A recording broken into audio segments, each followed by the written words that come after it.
And welcome to Mike Ferry TV, the week of August 3rd, 2020. This year is flying by, in spite of the fact we've spent most of our time in home isolation. Today we're going to talk about the power behind a 3x5 card. I've used 3x5 cards for a major portion of all of my business aspects, virtually my whole career. Everything from lead follow-up to what we're going to talk about today, which is planning how you're going to succeed at a higher level in August, September, October, November, and December.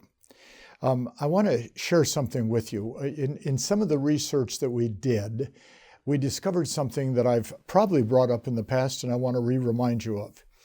It seems that even for the most productive agents, and we're talking about the people that are doing 25, 50, 75 plus transactions a year, the business always runs in cycles. It runs in waves, okay?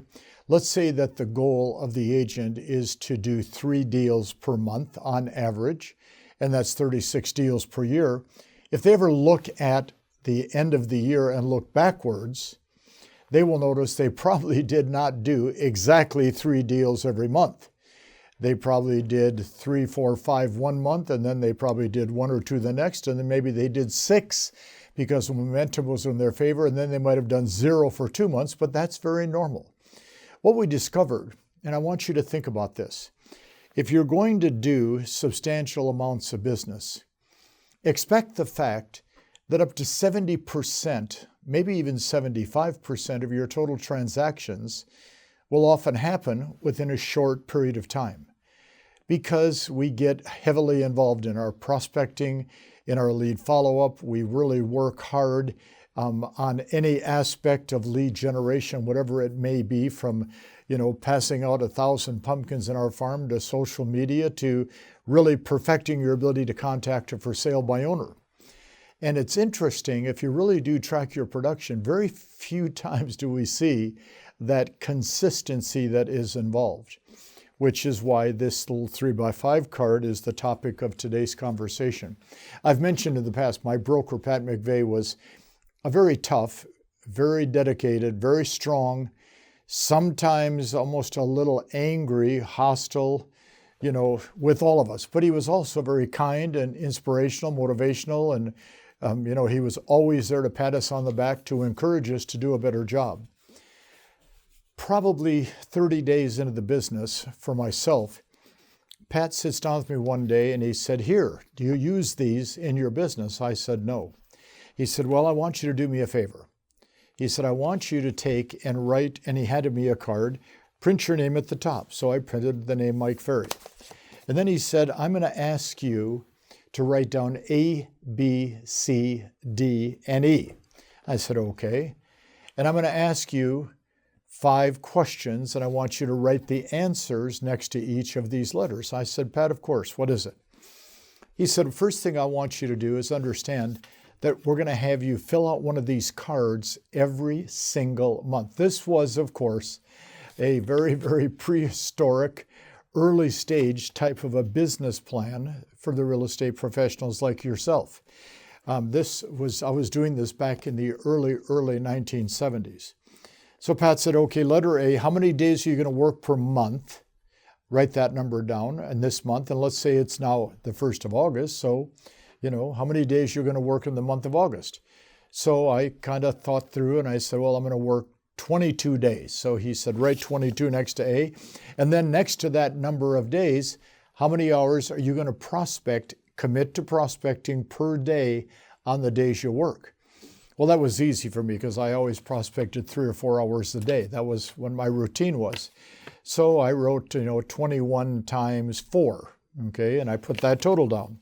He said, "Okay, now how committed are you to that number?" I said, "No, that's what I'm going to do." He said, "Okay, letter B, how many contacts are you going to make per day, each day that you're working in real estate?" And I said, "Well, Pat, my goal is to make a minimum of 50 contacts a day." So I wrote the number 50. And then he says, understand that the quality of your contacts determines the quality of your appointments, which determines the quality of the listings that you take. I said, Pat, you better tell me that again. In fact, I had written it down years ago. Pat said to me, the quality of your contacts. So, for example, passing out a flyer in your farm to a man or a lady that answers the door or hanging it on the door is a contact, but is it the same quality as if you're calling a past client and looking for a referral? See, that's what the quality came down to.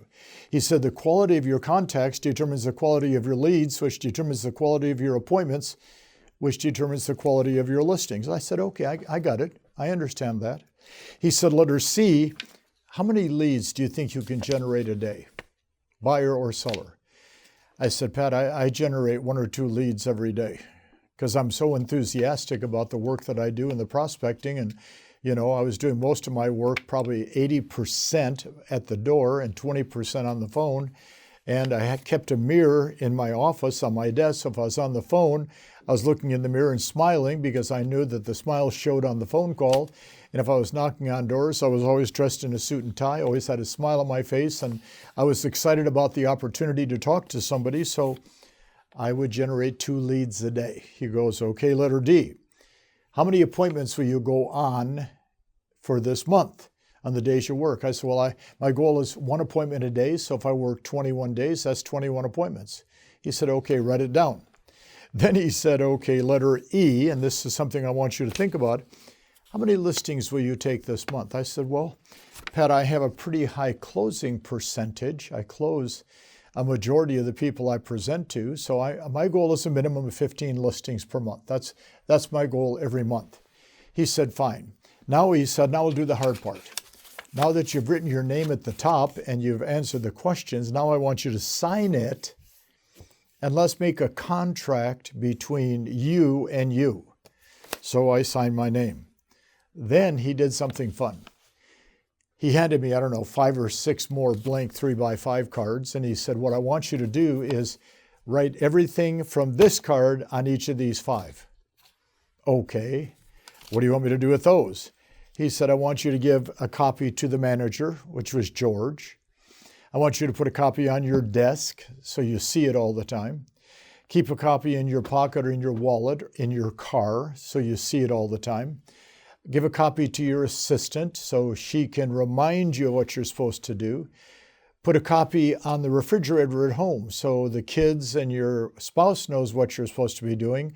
So you have constant visualization reminders. So I made up the cards and I did that every month that I was in the business because it was a simple way to keep myself on track. We have all of August, all of September, all of October, November, and December. No matter what you've done in the first 5 to 7 months of the year, it doesn't matter.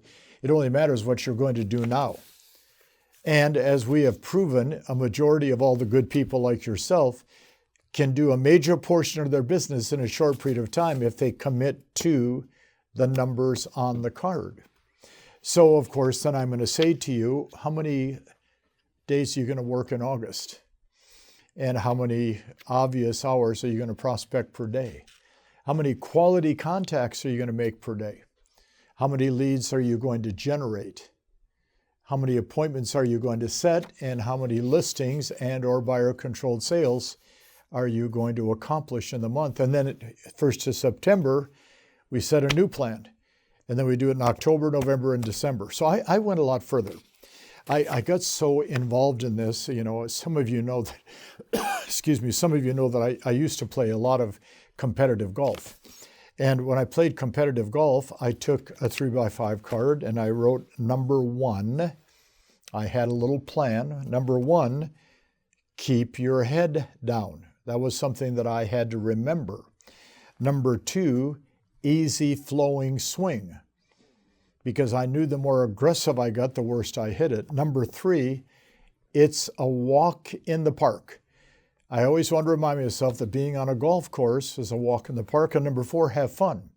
Then I took that card, which I've done still today, put it in my pocket with my golf tees and my golf ball. And every time I reach for a tee or a golf ball, I touch the card as a reminder of what thoughts I want to have. So I have a mini plan every time I play golf. which makes the game a lot more fun. It's not complicated. It's very simple. It's something that all of us can do. And if we do it, we're going to have a great August. Remember, the majority of your business will always be done in a short period of time. Let's make August to December that period of time. And it doesn't matter what happened in January, February, March, April, May, June, or July. Every month we get a fresh start. We get a new chapter to the book. We get a new opportunity. And it's on your mark, get set, go. Talk to you next week. Thanks for today.